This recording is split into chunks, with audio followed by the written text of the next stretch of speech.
京都料理大户桑乃木家的千金小姐就是她。目前她在一家西餐厅打工。1951年那会儿，找到餐馆肯雇女性的不多，幸亏厨师长田岛硬是顶住压力留了她，她因此更是倍加珍惜这工作。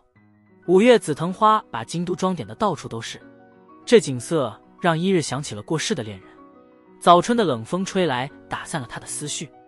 因为一日对接管家业没兴趣，所以餐馆都是妹妹二叶来管理。但战后物资稀缺的日本，桑乃木家生意也陷入困境，于是家里长辈想出了联姻的主意。男方是大阪有钱的山口家的三公子周，只是见面时二叶才发现对方只有19，小他整整10岁，而对方似乎并不介意。不过他倒给桑乃木家的菜肴和气氛提了些建议。看他那么贬低我爸的餐厅，我有点不爽。既然这样，我下次能去山口先生的店吗？看看既现代又复古的布置。见面后，二叶把自己关在屋里，他很讨厌这门婚事，明白再怎么安慰也没用，只好给好久不吃东西的妹妹做点吃的，将鲷鱼骨均匀裹上面包糠，油热了下锅，炸到定型捞出，再把油温升高复炸一次，沥掉多余的油，撒点盐，然后均匀铺在米饭上，加上1大勺昆布柴鱼汤，撒点葱花和自家酱菜就行。把做好的鲷鱼泡饭放门口，跟妹妹说了2句就走了。隔天一早一日就被家里嘈杂的声音惊醒，后来发现二叶留了封信，他决定和店里的厨师甚私奔。吃了你的鲷鱼茶泡饭，你真有做饭的天分，你继承了爸爸的手艺。原谅我这次吧，姐姐。因为妹妹二叶突然去，大婶就想让我替妹婚给山口周，但想到我们年纪差太多，我立刻就拒绝了。但大婶说，如果婚事泡汤，我们就拿不到山口家的帮助，我们桑乃木家的餐馆也得关门。想到爸爸的辛苦可能白费，最后决定嫁了。这对美食 CP 的爱情故事也要开始了。原来还怕山口周会看不上自己，即使列举出不配的理由，他也丝毫不在乎。不久后俩人举行了婚礼，山口周正式成为桑乃木家的一员。婚宴上大家乐呵呵的吃个不停，周不太待见京都人的鳗鱼菜，真搞不懂他们怎么能喜欢那种滑溜像蛇似的鱼。怎么了？没啥。这么说自家的拿手好菜，一日肯定受不了。婚宴过后，他亲手进厨房，打算用自家做法改变对方看法。先把海鳗去皮，切成鱼浆，再混入压碎的豆腐和青椒、洋葱碎一起搅拌，加入生姜、酒、盐调味，然后加鸡蛋液，使劲搅拌排气，然后捏成椭圆形肉饼，烧油慢煎至金黄，最后加泡菜和梅子酱，这样的鳗鱼汉堡就完成了。周吃后也很满意，只是有一天发现小丈夫还挺作的，还能接受。能吃吗？可以，直说好吃不就得了。吃饭时周也好奇为啥一日这么会做菜，咋不去自己店里当大厨？一日觉得女性当后厨头头可能会让厨师们不乐意，所以他就没考虑过这事儿。周觉得他想法太老套了，这话又让一日觉得受不了。我比他大15岁，自然是老头子了，婚前他不就知道了吗？饭后很快就睡觉时间了，看到妈故意把床铺拼那么近，一日也觉得哭笑不得。他正拉开垫子，周恰好进了房间，俩人尴尬的对坐。周正想尽做丈夫的责任，志特最终还是拒绝了他。那个咱们能不那啥吗？隔壁房空的，我去那睡了。此后他们还是礼貌相待。周照常上学，一日继续在西餐厅工作。结婚好像没让他们生活大变样，只有一点变了，就是周的老婆做的便当总让人羡慕，就算是简单的鸡蛋三明治，他做出来也特别好吃。不知不觉中，周被这手艺征服了。感觉我会发胖。他更想改造现在的桑乃木料理店，但一日还是有点警惕。他不知道的是，他们的时间不多了，现在还不能信任你。懂了吧？1年时间。如果1年内没法重建好，我就得关了桑乃木家的餐馆，改建山口家的酒店。这天一日正去仓库拿食材，碰巧跟一位急忙的女美军撞了个满怀。不过对方明显有急事，说了声抱歉就准备离开，连掉的照片都没发现。幸好一日及时喊住了他。后来听田岛说，那人是新来的物资补给部长，而且他从不吃日本菜，常吃的是西式面包，这让一日觉得挺好奇。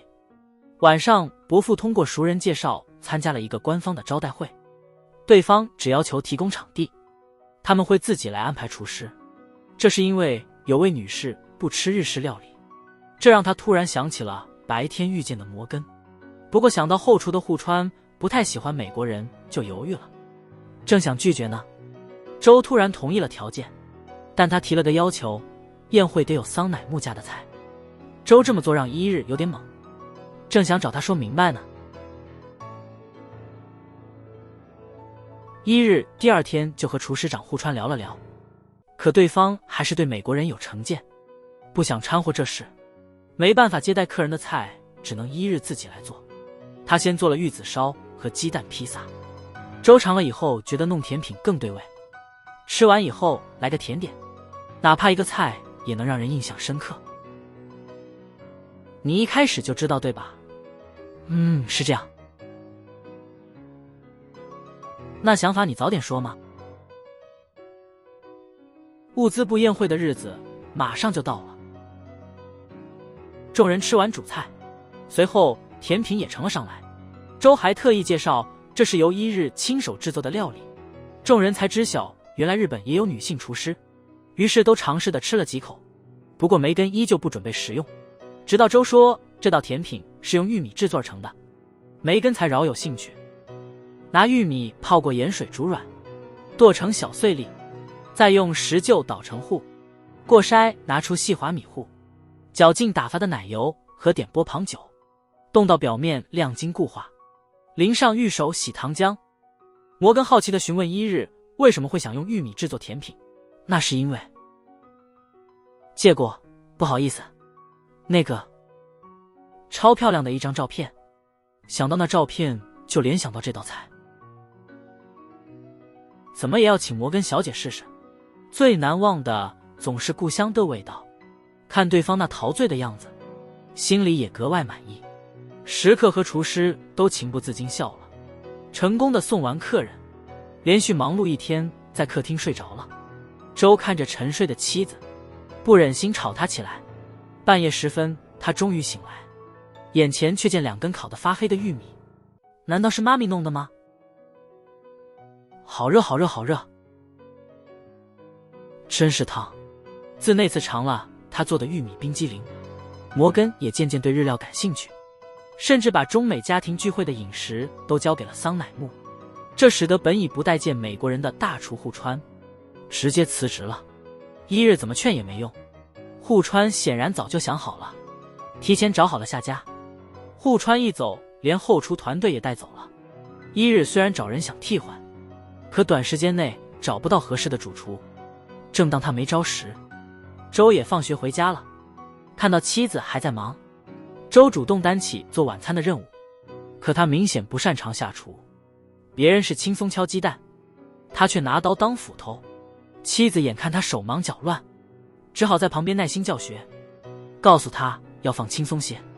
好不容易平安完成凉面，吃着凉面粥，提起几天后的每日官员家庭聚会。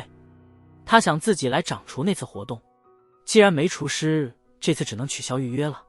一日也只好勉强同意，但他跟周说了，就这一次，以后还是得按规矩，找个合格的男主厨。这样一日开始准备宴会了。幸好以前的助手小康不爽户川又回来了，还有一日在烹饪学校的朋友小宫和山乃愿意来帮忙，后厨人手终于够了，但他们还缺必要的器具。周向哥哥借了点东西，到哥家后，哥哥很爽快答应帮忙，有一天还和哥哥的老婆林英一起做甜点。但是周每次看到嫂子，都会不自觉表现得有点奇怪，这点很快就被一日察觉。回家路上，一日似乎随意地问了几句，周注意到老婆的语气有点冷，就马上解释说自己和林英是青梅竹马，还说过她是自己以前喜欢的人。真不好意思，咱俩都结婚了呢。没关系，你之前告诉我了。活动那天很快就来了，为了显得中美友好， GHQ 还特意弄了个采访。饭菜虽然挺好吃的，但这毕竟是胜败国的聚会，虽然看着没啥，但心里还是挺尴尬的。再说孩子们也不太习惯这种正式的聊天方式，聚会原本无聊至极，幸亏一贺州早有备案，寿司卷走鞘，可以随时将食材进行 DIY 搭配的做法，也吸引了美国客。在日本孩子的引领下，大小朋友和家长也蜂拥而上，气氛马上变得融洽。晚上终于顺利送走众客，夫妇俩只好用剩食做寿司卷凑合晚餐，心疼媳妇一天的辛劳。周自告奋勇负责做饭，铺上海苔，摆上醋饭，加点黄瓜条、玉子烧和虾仁，卷起来就行。转身一看，媳妇倚靠肩头甜甜入睡，两人的心也不觉贴得更紧。那次宴会后，周让记者披露了桑乃木家换女主厨的消息，这让一日挺不高兴的。上班时他把这茬事跟田岛聊了一下，聊了没多久，他忽然记起今儿是周20岁的生日。田岛觉得夫妻吵架挺常见的，建议就趁着这个特别的日子，弄只烤鸡，好好和对方聊聊天。于是一日特意提前打卡回家庆祝周的生日。回家后才发现周病倒了，感冒的厉害，烤鸡当然也吃不成了，只能给他煮了点清淡的鸡汤乌冬面。周特别喜欢老婆做的菜，胃口不好也多吃了好几口，顺便跟老公说了句生日快乐。这碗乌冬面让他们的小矛盾消失了，担心周他还把被褥挪过来，这样照顾起来更方便。夜里周老是咳嗽，一日就炖了萝卜蜂蜜水给他，周喝了之后好多了，正想对老婆表示感激，却看到他脸上露出伤心，原是想到了战争中去世的恋人，想来临死时没人照顾他。第二天周的同学也来访，看着周和朋友们开心规划未来，突然意识到这婚姻只为利益，不仅束缚了自己，也限制了对方。周还年轻，我得自力更生，让餐馆兴旺起来。决定回家接手家业，意味着得辞掉西餐厅的工作。想告诉一直对他好的田岛，却不知道怎么开口。恰巧田岛加班后肚子饿了，他便提出要给田岛做点东西吃。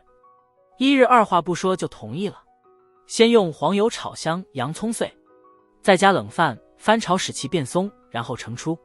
五谷鸡肉用无盐黄油煎到两面金黄，加入切好的西芹胡萝卜和少许盐一起炒，最后放入煮熟腌过的花椒粒一起炒匀，然后加点白葡萄酒，让酒精完全蒸发后，加进高汤和奶油慢炖，汤变稠后倒点蛋液，熄火盖盖子焖1分钟，最后把鸡肉倒在炒过的洋葱饭上，这样白汁炖鸡肉盖饭就做好了。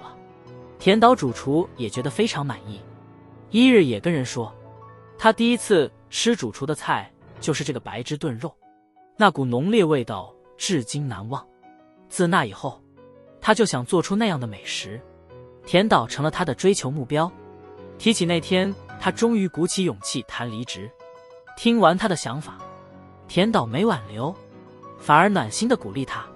他相信他哪怕离开，一样能成为好厨师。你这脸是咋了？明显做的菜这么有意思。外头忽然下起大暴雨，因为挂念妻子，周打算去接他下班，结果一到西餐厅门口就撞见田岛和妻子。我心里有人了。你心里那人，不是过世的丈夫吧？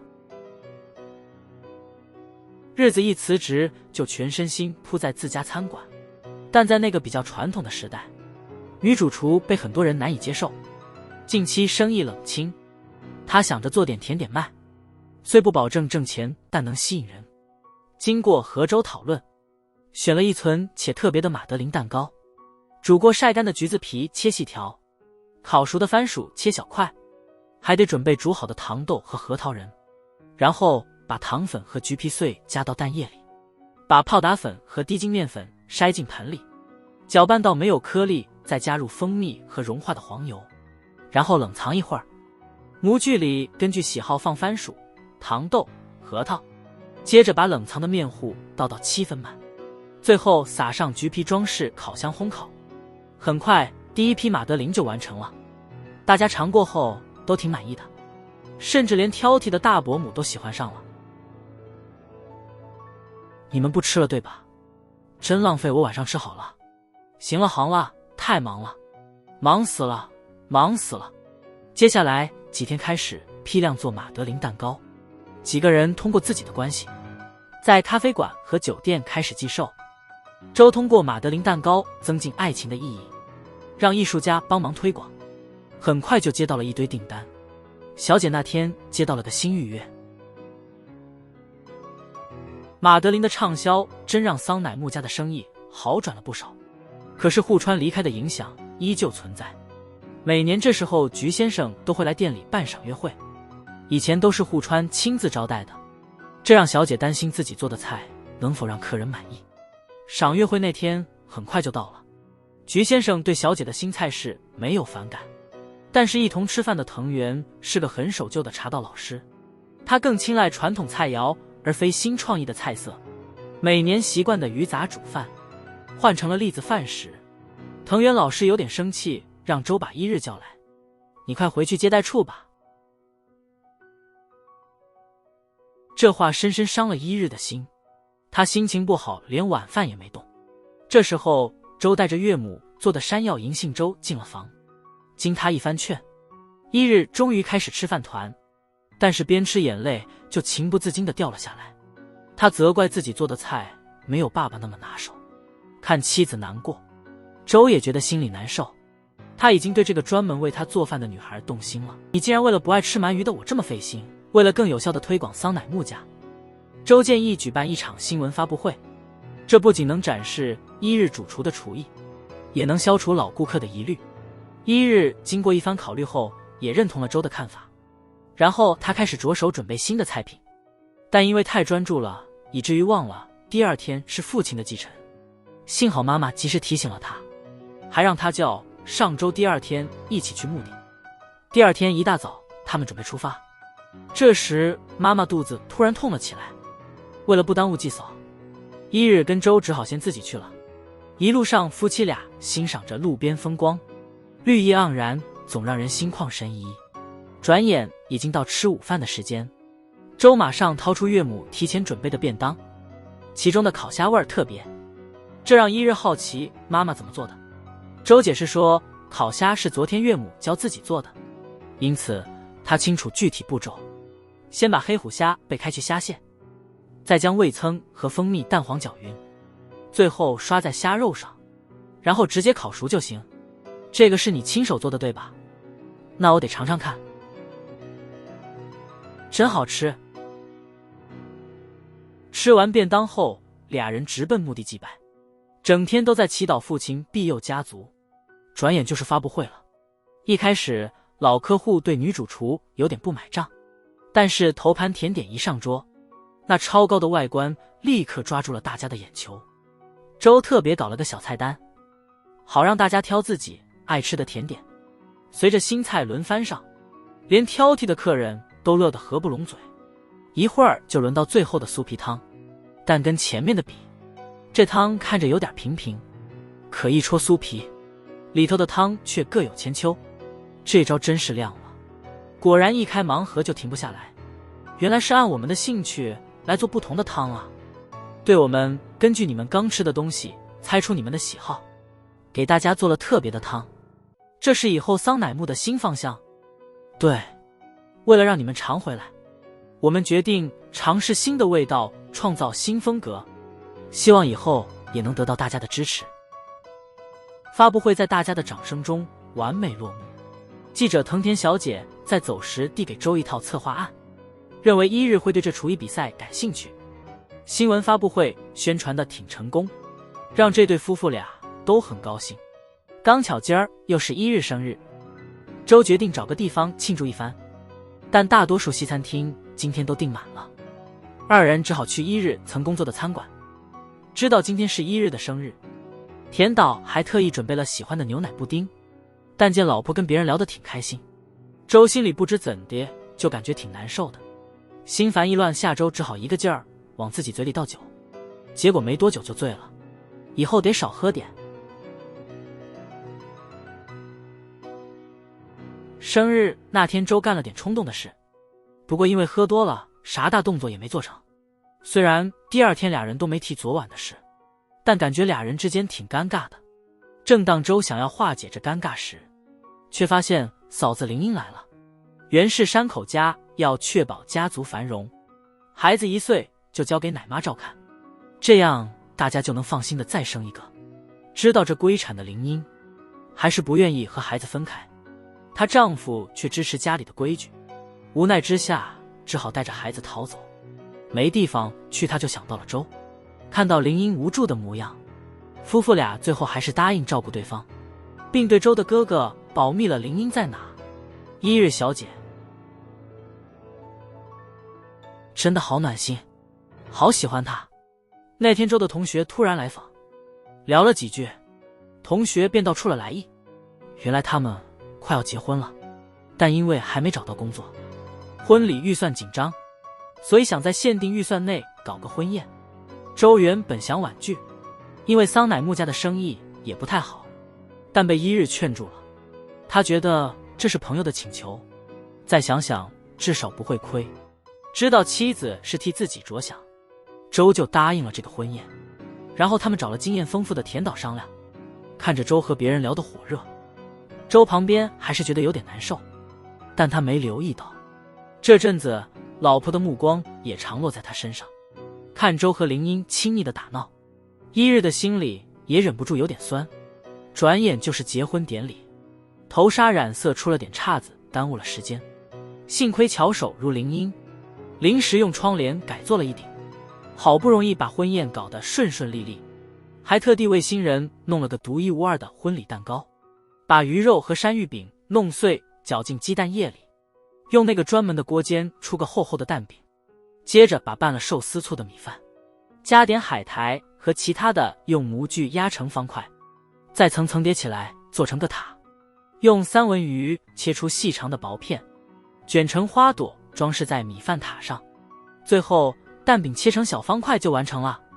各色食材点缀的寿司蛋糕，这份具有日本风味的寿司蛋糕就做好了，伴着新人共同切片。婚礼在大家幸福的笑脸中完美落幕。一日和周看着这情景也非常高兴，聊天时他俩回忆起结婚的种种。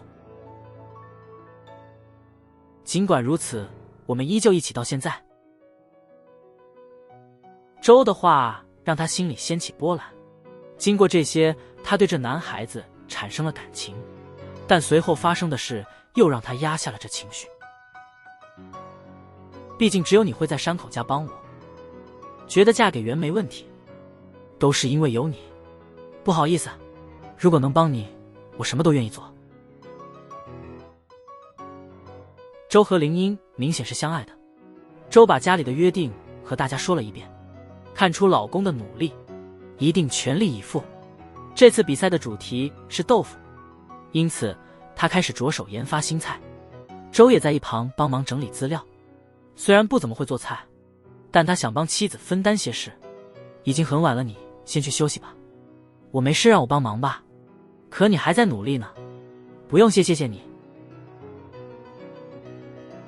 有一天，田岛突然找到他，希望他能作为助手一起参加比赛。一开始想说不，但对方非要帮忙，没辙只好同意了。田岛来了之后，研发菜品顺利多了。周看到这个也真为妻子高兴。很快比赛日就来了，因为比赛不对外开放，周没法现场给一日加油，但他还是找到了方法为妻子鼓劲。这还是他第一次用京都话跟我说话。一到现场，就见到之前批过自己的藤原先生，他还是这次评审团的一员。之前的厨师长户川也来参赛了，但这都没让一日气馁。他心里想着，家人正等着他胜利回家。把豆腐沥干后捣烂，加糖和酱油拌至滑，再加以淀粉的高汤搅匀，最后撒点盐调下味。中火加热，边煮边搅，变稠就倒进托盘，用冰水冷却成型。接着切成小块，裹上面糊，油温180度炸2分钟就捞上来。一份炸豆腐丸子就做好了。第二天，报纸报道了比赛结果，田厨师在众多男厨之中脱颖而出，赢得了亚军。虽然简单，但他那精心细致的作品，这样的评价足以保住桑乃木家。一切尘埃落定，夫妻俩相视微笑。周为了帮桑乃木渡过难关，真是费了不少劲，这让一日感觉自己成了累赘。想来想去，他决定和对方保持距离。你是说桑乃木不再需要我了，对吗？一日虽然心痛，但还是硬着头皮说出了这样的话。田岛恰好来家里串门，他来是为了祝贺一日赛场上的佳绩，没见到周田岛就问了起来。一日似乎有话难以开口，他感觉到他们夫妻俩可能闹别扭了。想了想，他就说了件事：拜托，请帮帮一日吧。一日知道真相后，马上去找周。他决定得好好问问这个笨蛋老公，为啥要干这些傻事呢？为啥这么疼自己？我离不开你，想要永远跟你看下去。